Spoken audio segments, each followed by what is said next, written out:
Hello, everybody, and welcome back to the Mystery Sports Podcast. And as you can tell by the title, it's a huge weekend in terms of sport. There's so much football action on tonight and going on into obviously the weekend. We've also got boxing. So, probably the most amazing or not amazing, probably the most standout kind of boxing match we're ever probably going to see in a while. uh, Darts Championships obviously still going on, going into round two tomorrow, and then obviously the Ashes does finish on the third test concludes on Sunday, and we'll talk a bit about that and what's been happening and my opinions on what we've seen from England so far. But if we go straight into the Premier League, so that's where we tonight. Obviously, there's no Premier League game. There's one Championship game.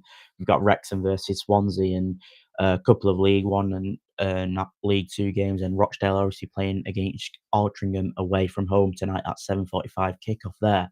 But the main kind of sports, obviously, the Premier League. And tomorrow we do have quite a few fixtures in terms of what I think on in terms of the Premier League. And we'll go through my score predictions of what I think we will see throughout the entire game. So the first kickoff that we do have is Newcastle versus Chelsea, which is a 12:30 kickoff, and I think Newcastle will just about win that. I think they will bounce back from the narrow defeat away at Sunderland. I think they will win 2-1. I think Chelsea did, you know, they're an inconsistent team, and it just depends on what Chelsea side turns up. And I just think that Newcastle at home, being quite good at home, as we know, I think they'll just get the win there. Then we move on to the 3 o'clock kickoff game, so quite a few. So we've got Bournemouth versus Burnley. I can only see a Bournemouth win. I'm going to go a 3-1 win to Bournemouth. Then the next 3 o'clock kickoff game is Brighton Hove Albion versus Sunderland. So I was kind of chopping and changing my decision and what I think the scoreline would be. I was originally going to go for a 1-1 draw. Obviously, Sunderland away from home and Brighton are quite a good side. But I think Sunderland will just get, for some reason, I just think Sunderland on the back of a Derby win, they'll carry that momentum forward and they'll win 2-1. So I'm going to go with the 2-1 Sunderland win there. And then we've also got City versus West Ham, and I can only see City winning 3-0 there. Just dominant performance from Man City, and I think Foden and Haaland both get on the score sheet again, which is crucial for them. Then the last 3 o'clock kickoff game is Wolves versus Brentford, and I see Brentford winning 2-1 there. I think Wolves obviously are definitely gone. They're definitely relegated this year. I think um, Gabby Abondaho was saying that Wolves might only get about 6 points from this league, so obviously they will be the worst ever, or they're on course to be the worst ever Premier League side from that horrific Derby season. Um, you know, and I just think Wolves definitely have gone, and I don't think there's anything saving them. Then the 5:30 kickoff is Tottenham versus Liverpool. I think that will be a 2-2 draw. Both sides are quite inconsistent at the moment. Tottenham obviously getting battered and humiliated away against Nottingham Forest, and Liverpool.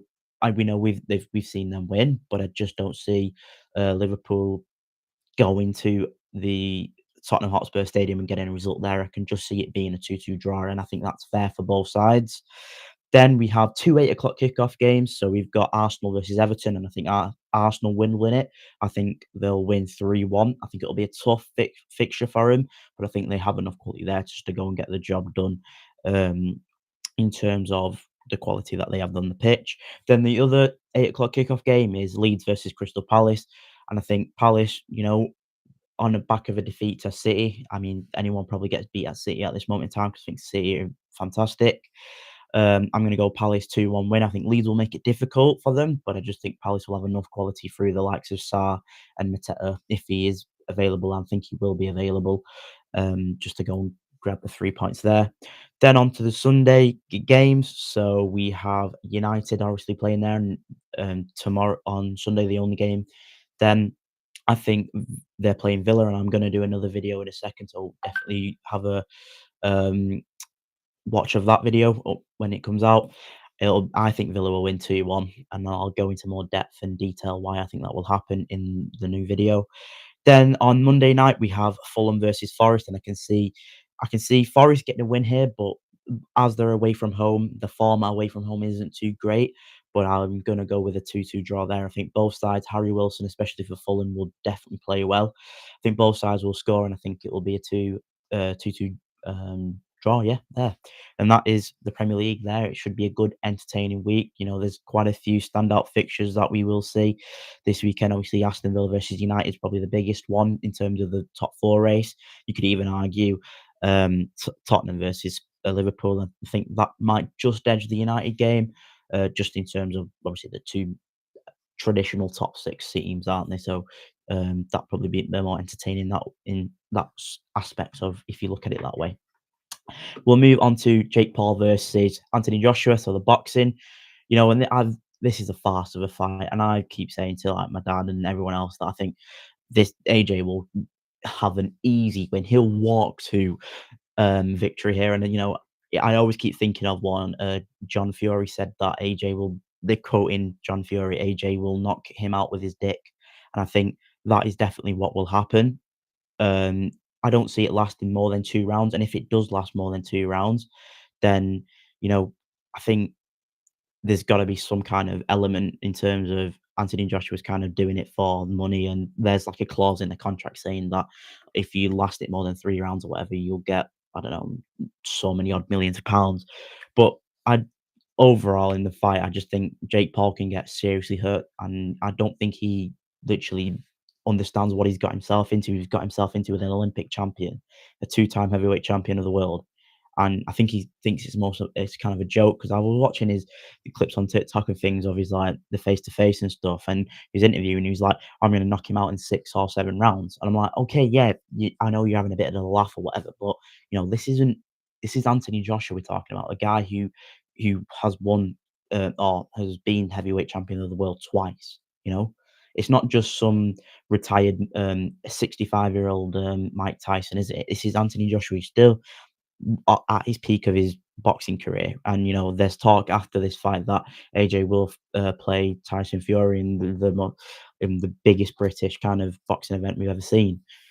So I just think Jake Paul is deluded, and Anthony Joshua will easily come away with a victory, and I hope he does. I hope he knocks him out within the first round, but we will wait and see what happens on Saturday. Well, it'll be 1 a.m., wasn't it, in the UK time, then the fight starts, or supposedly does start there. Moving on to the World Darts Championship. So today is the last day of round one matches getting played out. So on Saturday there will be round two. We'll be starting the round of 32 will start. We've seen quite a few upsets and quite a few surprises in terms of like the Japanese darts players. Two of them were in. I think two of them went through. Yeah, two of them went through, and I think they've really took the competition by surprise, and I think it's been fantastic to see not just the traditional players going through. I mean, Van Gogh had a bit of a scare yesterday against Tasawana, I think. I don't know how you pronounce his name, but there's I think the darts this year is going to be very competitive, and I think we will see more people getting through, the underdogs getting through over the likes of the big ones. Like for example, Barney, Raymond van Barneveld obviously got out through a 3-0 defeat, an absolute battering, and I think he's a legend of the sport, and I think he does need to retire now. But obviously there was a massive upset there when Barney went out, and Van Gerwen could have easily gone out, but I think in terms of what will happen in the future rounds, I think we'll see the favourites like Littler, Humphries, Van Gerwen, Gerwin Price all walk through, and obviously when it gets to like the quarterfinals, that's when they'll start having a bit more of a um, how do you say, bit more competition in terms of getting through in harder matches. But I wouldn't be surprised if we did see a few kind of up and coming and the underdogs coming through into the future rounds. Then finally, just to finish off on the Ashes. So, it's the third test, day 3 today. Well, in the early mornings of the UK. And, it's looking like Australia will get a 3-0 lead and win the Ashes again, get the urn back, or retain the urn because they drew it in England 2 years ago.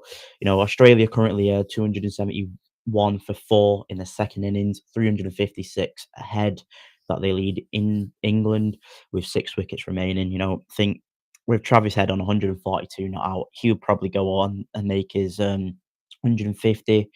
Carey's on 52 not out. He could easily go and make a back-to-back century, obviously, what he got in his first innings.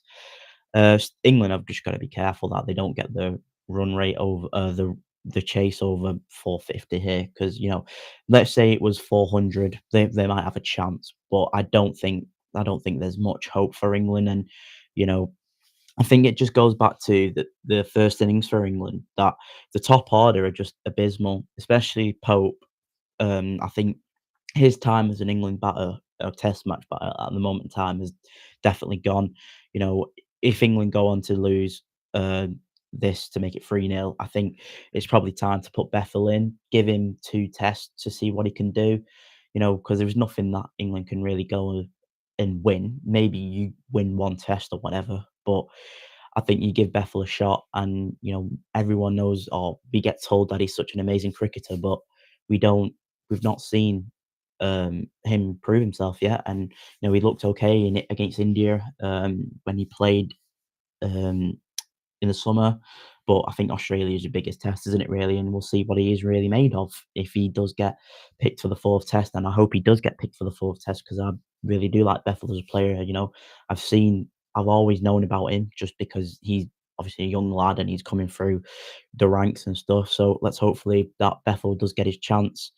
But the only way that I can see England trying to get some sort of moral victory, or if they can get it 2-1, is if they have a Stokes masterclass again. And I mean, he got out on 83 today, and he looked really disappointed. I think Stokes probably could have definitely got a century if he didn't. I mean, Stark, we know how good Stark is with a new ball, so that's what got him out again. But I think if Root can stay in, Brook can stay in and fight with Stoke, then and Jamie Smith as well, and hopefully Duckett, you know, then we might have a chance. But I don't see England going and getting the win here. I think it'll be an easy Australian win, and they'll go 3-0 and win the Ashes again in Australia. It's disappointing to say, but I think that's what will happen. But yeah, well, thank you for everyone for watching. Please like and subscribe. I will be doing a United video and a look ahead against Villa. So if you'd like to go over to that, that will be on in a second. Catch you in a bit.